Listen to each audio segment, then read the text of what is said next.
Flooding is a very serious weather event that could impact anywhere within Fairfax County.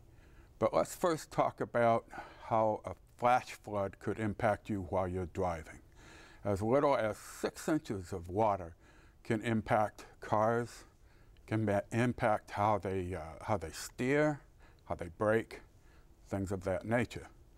As much as a foot of water can lift the car off the surface. So if you're driving along, even if it's a regular route to and from work or to and from school, and you see that the road is flooded out and the water is moving, stop. Because if you drive into that water can pick your car up and move it.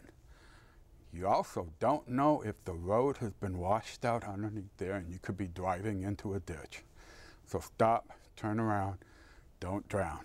As far as your home is concerned, if your home typically floods out during rain or is impacted by water during heavy thunderstorms and things like that, take this spring and this summer, do some landscaping, consult a landscaping engineer, figure out how you can divert that water away from your home. If you live in a home that's near one of the dams, the earthen dams that are in Fairfax County, do you have an emergency plan in case something bad happens to that dam?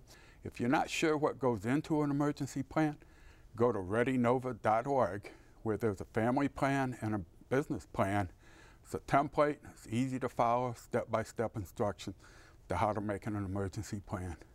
But most importantly, stay informed.